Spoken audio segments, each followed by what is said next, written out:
Hola, ¿qué tal? Ya estamos aquí nuevamente en la hora del relax, en la hora de hablar un poco sobre la historia de Baja California Sur. En esta última entrega sobre este proceso de conversión de territorio a estado, no hay plazo que no se cumpla. Bueno, a ver, démosle, que es mole de olla.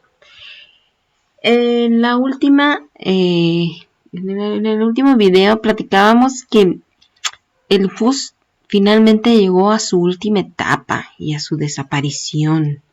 Tuvo 3 etapas entonces y en la tercera, que fue la más compleja, finalmente logran que llegue un civil a la gubernatura, el licenciado Hugo Cervantes del Río, que también significó la apertura hacia los puestos públicos de varios de los dirigentes y de los participantes del FUS. Y bueno, esto fue motivo suficiente para que decidieran desintegrar este movimiento que, les digo, de cierta manera ya para estas épocas, con toda la inversión en infraestructura que se estaba haciendo, que el licenciado Cervantes continúa además, y con esta apertura a los espacios públicos, pues en realidad ya era como que probablemente era visto como un proceso que ya está, un carro que ya estaba echado a andar y que pues iba ya directo, en un momento u otro ya era esperada esa famosa conversión. Pero por supuesto no todo el mundo va a estar satisfecho, se va a quedar tranquilo, ¿no? Con esta visión, como era normal, no todos pensaron lo mismo y va a haber una parte importante de personas que ya participaban en el FUS que van a decidir que es importante continuar con la lucha, ¿ok? Ya no como el FUS, pero sí se aglutinan un poco en torno a la figura de los Ortega Romero, que son los hijos pues del revolucionario, de Félix Ortega.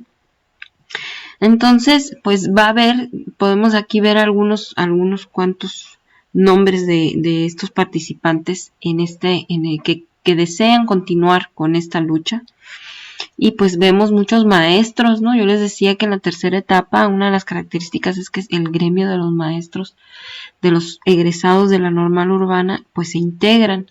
Y pues ahí tenemos al profesor Anselmo Romero, profesor Luis Gil, Román Pozo, Juan Pedrín, profesor Gil Palacio, profesor Alejandro Martínez, profesor Humberto Mayoral, el profesor Alfredo González, el profesor Felipe Ojeda, profesor Eutimio Pinzón, profesor Francisco Higuera, profesor José Humberto de los Ríos Cuevas, profesor Manuel Guillermo Cota Castro, el arquitecto Tomás Valareso, licenciado Héctor Castro, el ingeniero Raúl Palacio, Rolfo Lucero Tamayo, el doctor Javier Carballo, el doctor Carlos Zaragoza Cota, el ingeniero César Castro Peña, el contador público Álvaro González Lucero, el contador público José Alberto Peláez, Trasviña, entre otros.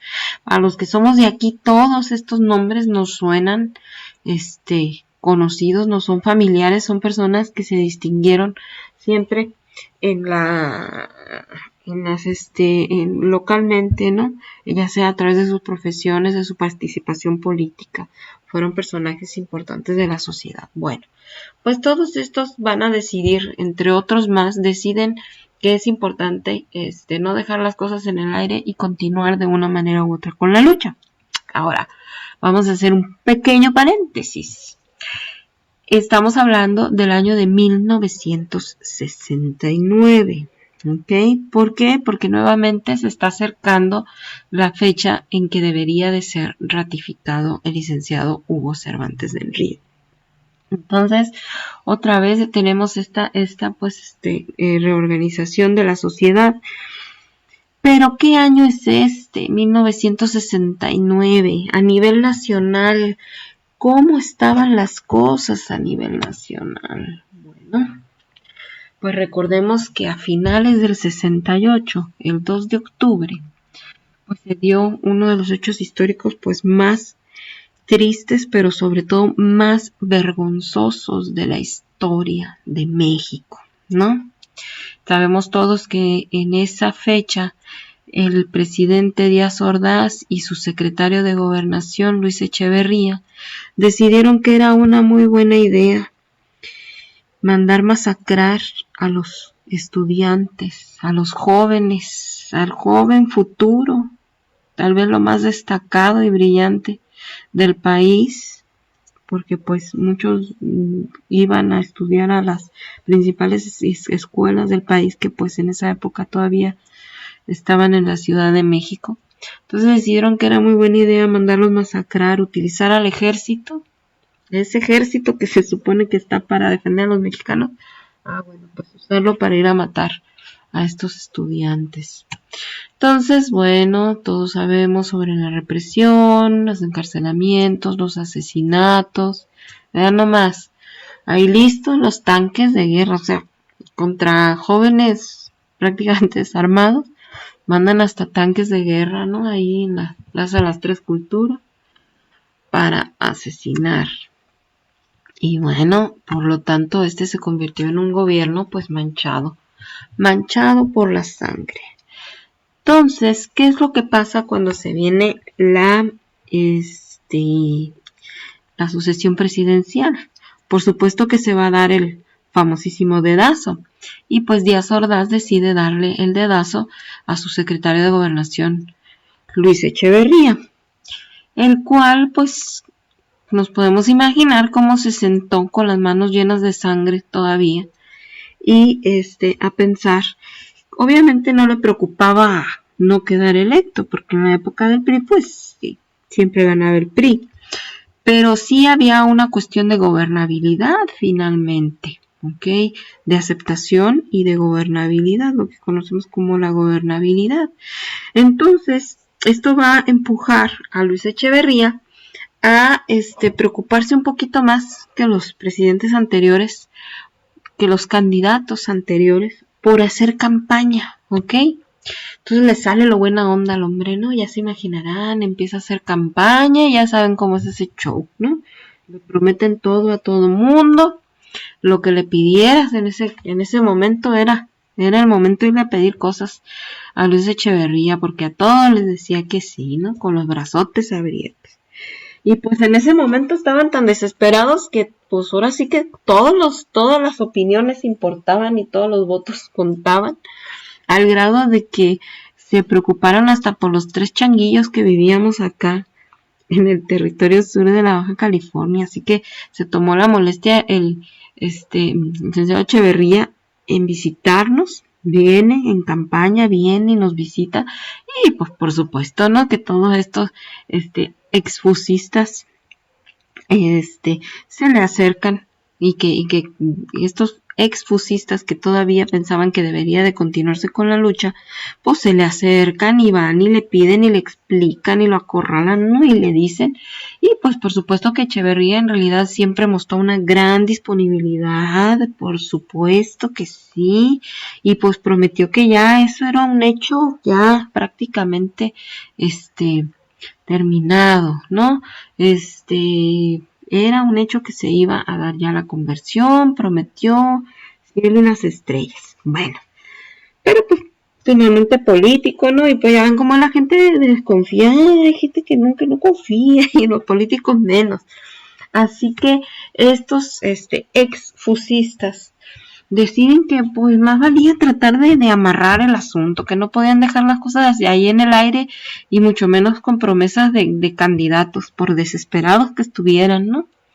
Así que para meterle más presión y tratar de cerrar más la cuña, digamos, decidieron hacer un acto en buena parte simbólico, ¿no?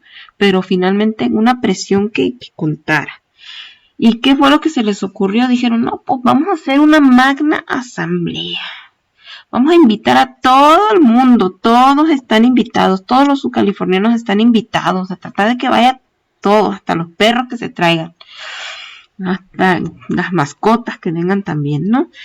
¿Dónde la vamos a hacer? No, pues la vamos a hacer en un lugar que sea así histórico y representativo, ¿no? Pues que sea Loreto. la primer capital de las Californias. Les recuerdo que efectivamente Loreto fue la primer capital del territorio y que en 1928 hubo un huracán. Entonces, pues casi lo devastó, pero también ya las actividades económicas estaban muy cargadas en la parte sur. Así que a partir de ese año, pues ya de facto La Paz se convirtió en capital y ya en el 32 pues ya la nombraron oficialmente capital. Pero pues antes de eso, Loreto fue finalmente la primera capital de las Californias. Así que pues ahí deciden hacer una magna asamblea, ¿no? Y invitan a todo mundo, ¿no? Entonces, y sí, o sea, con gran éxito, pues finalmente les recuerdo que durante la tercera etapa del FUS hubo una labor impresionante de concientización y de politización de la gente. Entonces, así como en esta imagen se dicen que se veía la gente, los rancheros a caballo bajando de la sierra para venir a participar en la asamblea de Loreto 70, o sea, dejaron sus chamba y sus cosas y sus pendientes y ahí vienen al argüende en Loreto, ¿no? Y así los pescadores y pues los de La Paz ahora sí tuvieron que movilizarse, ¿no?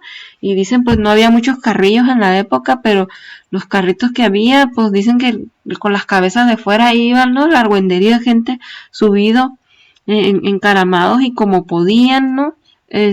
Para llegar en carro, en lanchita o como fuera, pero la gente se desplazó. Yo les digo que eran días de viaje, o sea, no estamos hablando de que me voy en la mañana y llego en la tarde, no, o sea, en aquella época de La Paz a Loreto eran días de viaje. Entonces, pues se moviliza la gente, tienen una gran aceptación y respuesta, y efectivamente se moviliza la gente y pues hacen el gran guateque, ¿no? Ahí en Loreto.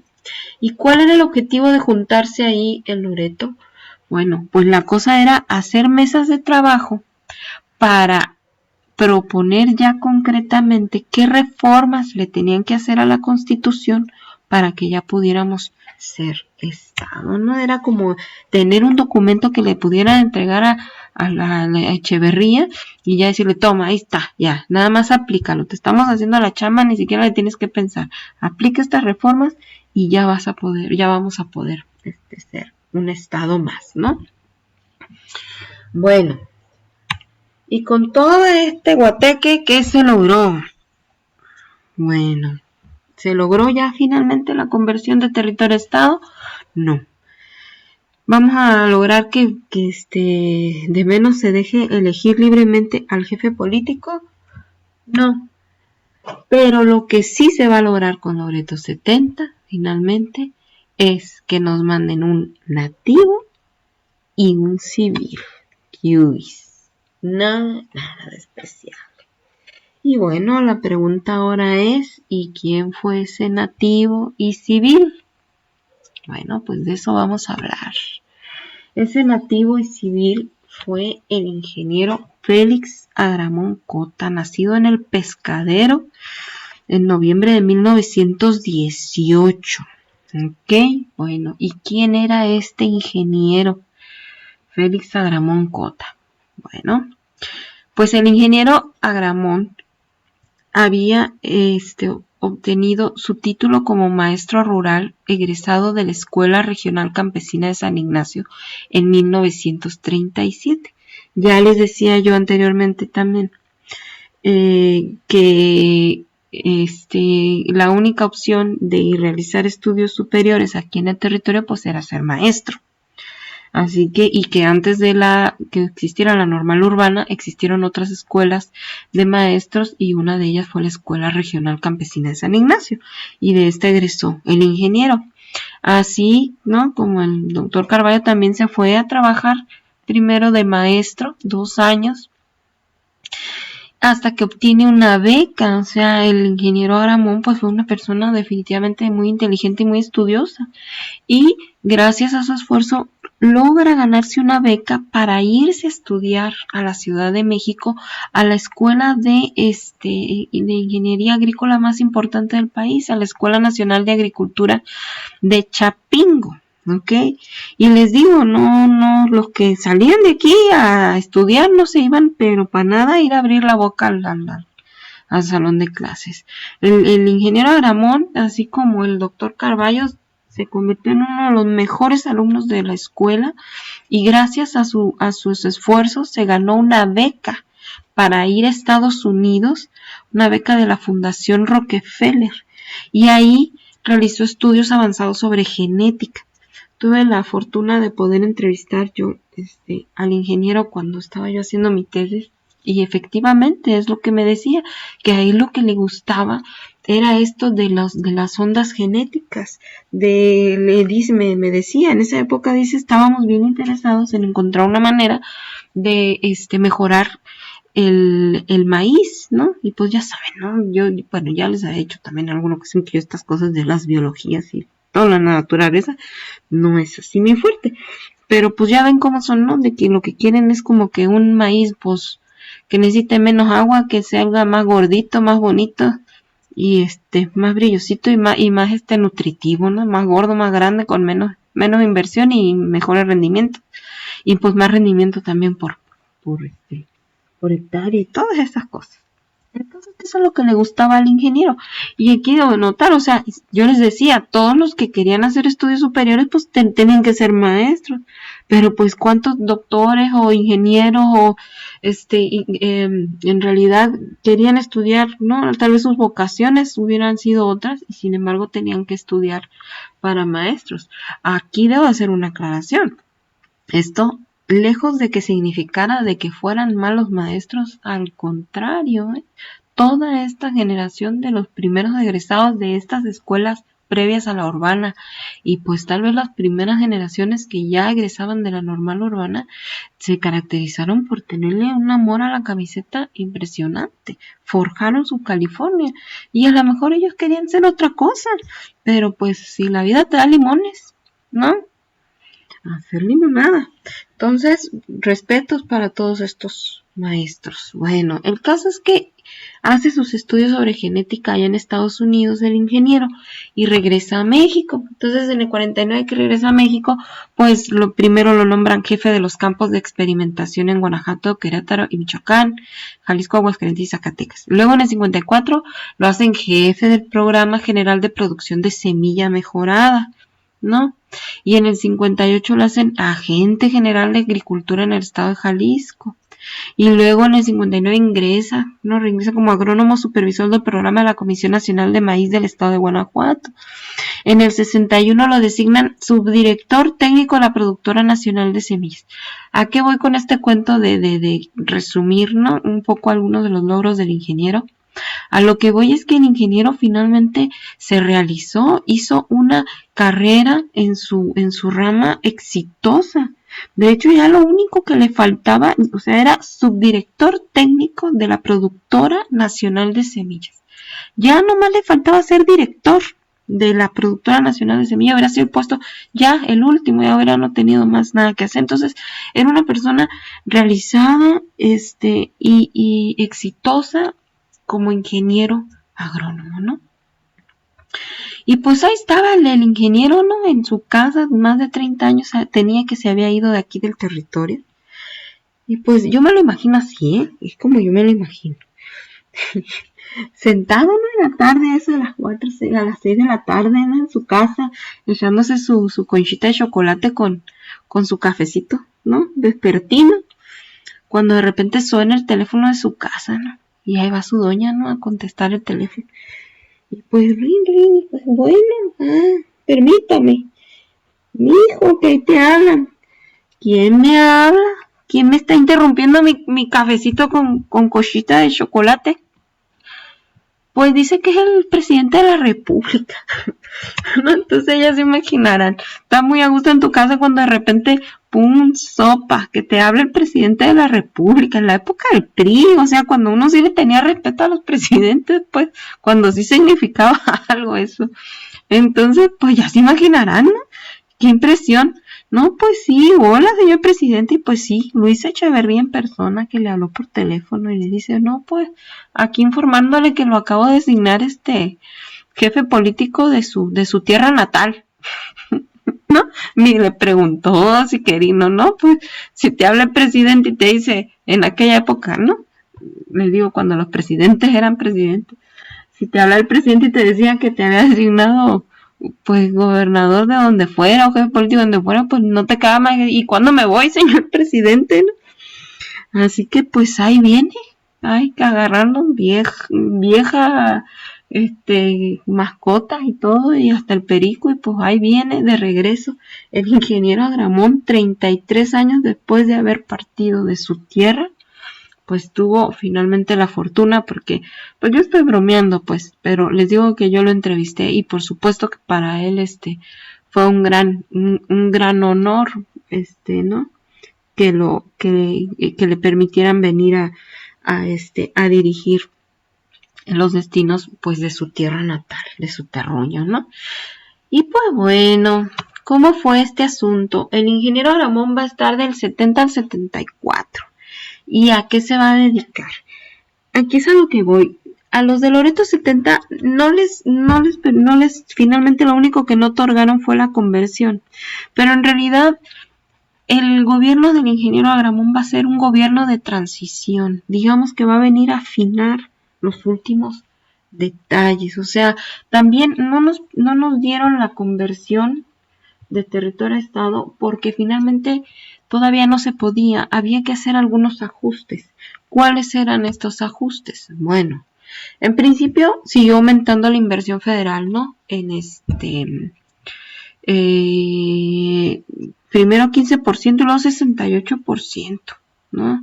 Y en infraestructura, continuaban todavía, ¿no? Afinando todo esto les tomó varios años finalmente,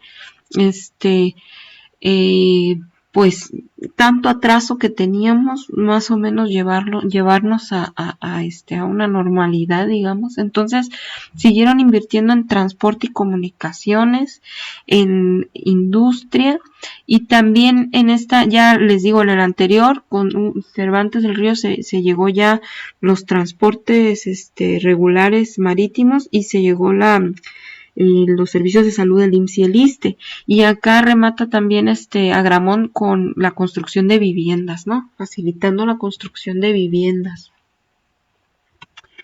Y pues en cuanto a la infraestructura, para mí una de las cosas más emblemáticas, y que además yo pienso que no tiene nada de fortuito, que justo primero se termine la transpeninsular e inmediatamente después se logre ya la conversión de territorio a estado. Entonces, el 1 de diciembre de 1973 llega Echeverría al paralelo 28 para hacer la inauguración formal de la carretera, ¿no? Se erigió un águila estilizada, dice, cuyas alas enlazan las dos Californias unidas por el alma de la estructura, ¿no? De una belleza muy subjetiva desde mi punto de vista, ¿no? Está enclavado en el desierto de Vizcaíno y es visible desde 5 kilómetros de distancia. ¡Qué susto! Bueno. La transpeninsular, 1711 kilómetros. La nada despreciable cantidad de 1711 kilómetros de carretera federal, México número 1, bautizada por Luis Echeverría como la carretera transpeninsular Benito Juárez, ¿no? Se deshizo los sesos, ¿no? Buscando algo así muy original, dijo, pues sí, Benito Juárez. Conecta las Californias de punta a punta. Inicia en Tijuana, la frontera más transitada del mundo, y da fin en Cabo San Lucas, Baja California Sur. Entonces, bueno, en cuanto a infraestructura, pues continúan en general con las cuestiones de infraestructura, pero por lo más destacado es que finalmente terminan con los últimos kilómetros de la transpeninsular. Ahora, eso es en el aspecto pues económico, y en el político, pues se reorganiza la política y la estructura de la administración. O sea, no son las mismas secretarías y la misma aparato burocrático de un territorio que de un estado. Entonces es ahí donde les digo que el gobierno del ingeniero Agramón fue de transición, terminó de ajustar toda esta estructura, de dar los últimos toques y también de reorganizar, ¿no?, a las fuerzas políticas locales para que finalmente pudiera darse la conversión que hubo. Ahí está Echeverría con el ingeniero Agramón. Y bueno, después de tantos años de inversión pública, después de tantos años de lucha política, finalmente el 8 de octubre de 1974 nos convertimos junto con Quintana Roo, el mismo año, nos convertimos en los más jóvenes estados de la República Mexicana. ¿Ok? Un sueño que se vuelve realidad. Se llevan a cabo las primeras elecciones para gobernador y bueno, ya sabemos que el primer gobernador del estado libre y soberano de Baja California Sur va a ser Ángel César Mendoza Aramburu. ¿Ok? Aquí está, miren, Ángel César ya en 1976 como gobernador, ahí paseándose con Echeverría. Y bueno, a partir de entonces, pues ya sabemos, fue Ángel César, luego su primo hermano Alberto Alvarado, luego Lisiaga, Mercado Romero, Leonel Cota, Narciso Agúndez, Marcos Alberto Covarrubias y finalmente actualmente el gobernador Carlos Mendoza, los últimos dos del PAN. Bueno, los 4 primeros del PRI, luego tenemos 2 del PRD, bueno, ¿no? Y finalmente 2 del PAN. Y pues ahí vamos y esperemos aquí seguir, veremos qué más nos dispara la historia. Por lo pronto, hasta aquí doy por concluido esta primera entrega, digamos, de Historia de Baja California Sur. Si lo ven, es como una especie de andamiaje, como una estructura general, es un vuelo de pájaros, digamos, de alguna manera, ¿no? Se quedan muchas cosas en el tintero, pero todas esas cosas que hacen falta de una manera u otra, yo creo que ya con este panorama general se pueden ir insertando y contextualizando dentro de este proceso general, ¿no? Y pues hablo de cosas como, pues, los filibusteros, el eterno interés de los estadounidenses por quedarse con la península, el gobierno de Juárez, las concesiones territoriales que hizo, los importantes cambios políticos que hubo en su época, el muy, muy importante gobierno, por ejemplo, de Agustín Arriola, la formación de la Casa del Estudiante Subcaliforniano, los internados rurales, lo que ya les comentaba, que varias veces he comentado de los maestros, las olimpiadas, varias cosillas quedan y espero en algún futuro poder hablar también de esos temas, ¿no? Hablar de esos temas más adelante. En lo inmediato, les confieso que estoy interesada en hacer una especie de machote general, así como esto, una estructura general de historia moderna y contemporánea, ¿no? O sea, historia universal, moderna y contemporánea. Y pues a ver si es cierto, a ver si sale. Por lo pronto me despido, les agradezco mucho su atención y pues ojalá que todo esto sirva, les llegue a servir de algo y que más adelante pues nos sigamos escuchando. Por lo pronto me queda solo decir hasta la próxima.